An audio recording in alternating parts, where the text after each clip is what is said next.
Young and the Restless's vandals have some bad news to pass on to a famous Y&R star. Lauralee Bell, who plays Christine Williams on CBS soap, shared some of the more sad news with her social media followers. You may remember that not long ago, Lauralee shared that her dog Cover has passed away. Well, now Lauralee has shared that another of her dogs has passed away. Lauralee took to Instagram to say that her precious Bo had passed away recently.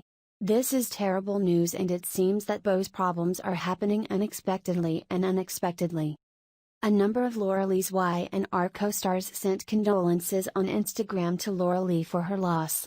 Christian LeBlanc, Bryton James, Eileen Davidson, Michelle Stafford, Daniel Goddard and Melissa Clary Egan each commented on how they apologized for Lauralee's loss. And Greg Ricart said, about Lauralee, "I'm so sorry. It was just the worst. Hang there." In addition, Brittany Sarpy said, "Prohibit sending you love. Sorry to hear." Finally, Tracy E. Bregman answered, "Older Lauralee, I'm so sorry. Send a lot of love to all of you." Lauralee posted some photos of herself with her dogs, along with the following caption: "I waited a few days to post this because I wanted to keep things positive with Emmy's excitement, plus this. It was difficult, but a lot of you are so sweet and adorable, where our dogs take care, so I need to explain what happened." Lauralee continued, "I never thought when I took this picture in the first week of May that Bo wouldn't be here now. We just lost our brother Cover, then the convulsions last month and a stroke disappeared from him. Hope you find your brother through the rainbow." Lauralee concluded by saying, "One day grateful to him, thank you Bo for all the fun you have brought. Being near your twin brothers and assistants here needs to feel you around us. I will always remember my morning gift of that look in the photo that you often give. Rest in peace. We cannot believe that you are gone." Photo number 3 is the way they naturally are, always side by side, needing someone else nearby. A number of Lauralee's Y&R co-stars sent condolences on Instagram to Lauralee for her loss. Christian LeBlanc, Bryton James, Eileen Davidson, Michelle Stafford, Daniel Goddard and Melissa Clary Egan each commented on how they apologized for Lauralee's loss. And Greg Ricart said, about Lauralee, "I'm so sorry. It was just the worst. Hang there." In addition, Brittany Sarpy said, "Prohibit sending you love. Sorry to hear." Finally, Tracy E. Bregman answered, "Older Lauralee, I'm so sorry. Send a lot of love to all of you." Of course, anyone who loses a pet knows the pain of that loss, and many Lauralee fans comment on the situation. One said, "Send you lots of prayers and hugs. I was in your place and I knew the pain." And another fan commented, "I'm so sorry, I'm sorry. It's hard to lose our fluffy kids." As you know if you follow Lauralee's Instagram feed, her dogs often appear on her food. Back on Mother's Day, Lauralee shared a sweet picture of herself as the mother of one of her dogs, along with a nice message. And back in March, Lauralee shared some photos of dogs when the coronavirus lock took effect. The spoilers and updates of Young and the Restless revealed that Donnie Boaz was warmly welcomed to the studio when he came to play the new version of Chancellor. Specifically, his Joshua Morrow, Nick Newman, took him aside and brought him under his wing, to speak. The way Boaz said, Morrow showed great humor and made him feel welcome.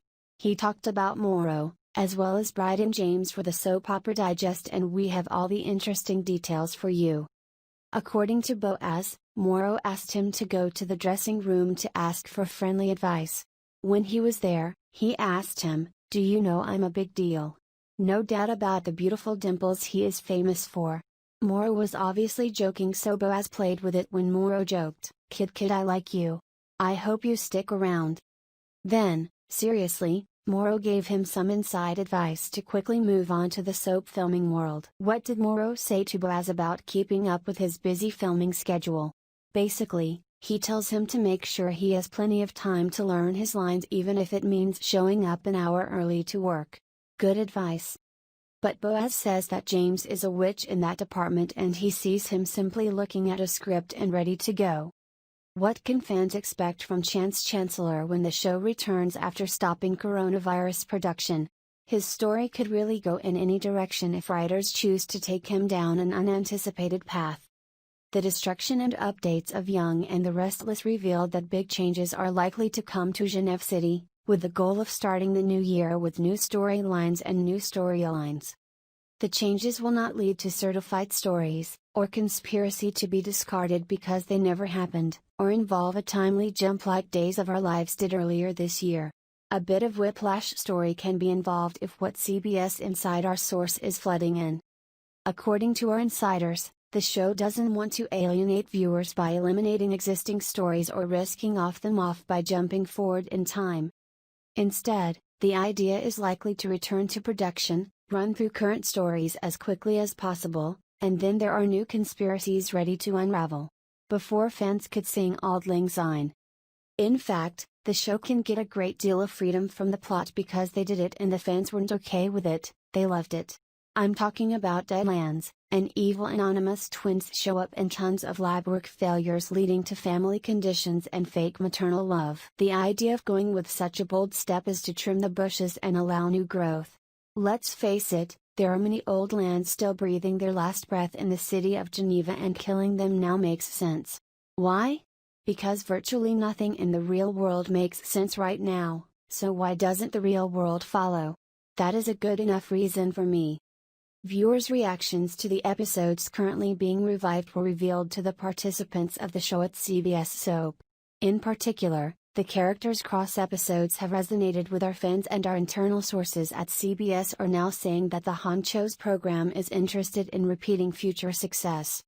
When the sister shows had cross plots in the past, with characters from LA and Geneva City coming to other shows, they became famous for both tapes in CBS's TV City. The flashback footage from the cross episode shows Jack Abbott visiting Forrester Creations for business, and the results are very attractive. Meanwhile, Brooke Logan flashed on Jack with some of her bedroom collection underwear and Jack almost fainted. Of course, Eric Forrester and Ridge Forrester were in the room, so it was completely legal. Fans also saw Victor Newman coming to LA to do business with Brooke.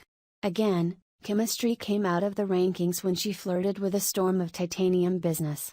I was there to make Ridge jealous, and she succeeded. For his part, Victor is delighted to be involved in the charades, and he has made it a point to do what he can to get Ridge's blood boiling. The cross formula for new episodes is a no-brainer. Many fans watch both CBS Soap, and even if they do not appear diagonal, it is likely to cause new fans to win one or another Sudzer. Our source says this potential is key right now because soap courses are unrivaled. When they returned, they had to do so in blockbuster fashion to get and keep the eyeballs that might have wandered. Paul and Christine are here, and the show is set up with some hilarious trolls to help us speed up and get ready to go. This episode has been with us since September 21, 1994, and Paul Williams has been trying everything he can to make the best humanitarian offer to Christine Blair. Just as interesting as that sound, Sharon Newman aims to partner with Newman Men with Nick Newman in her sights. What could be better than young love, right? Come on, CBS. The Young and the Restless spoilers feels like this will be an exciting trip. There are some things we emphasize more than the perfect moment to propose to the love of our lives, and we can go very long to do that. Paul was about to have a perfect moment when he proposed to Christine that he was willing to do almost everything possible to make it a reality. That's understandable because it's a huge pressure he puts on himself. However, we are sure he will do some strange things, and it would not be surprising if he eventually offered to be covered in cake or something else from head to toe. It will definitely happen at some point, right? Notice how the children find their spouse, and how she clarifies and points out the right things to say starting. The man, generally ignorant because he is an idiot, does not pay attention and goes to his job when he approaches every way imaginable. Okay, that's a bit extreme, but it sets the stage for what feels like a natural show. Nick is not naive by any imagination, but she is still young and innocent, so he is almost lost. Of course, this is assuming he doesn't play the shy game and let Sharon do all the work so he can sit back and save his energy. Typical type, right? Seriously, this is one of the relationships that has existed for many years, and CBS The Young and the Restless spoilers are looking forward to seeing the beginning of their relationship. This will be one of the interesting episodes that we look back on and wonder if we really act like that. Who knows, we might surprise ourselves and find something to laugh about. What was your favorite Paul and Christine moment? Let us know in the comments and check back with CBS The Young and the Restless spoilers for the latest updates, spoilers and speculations around.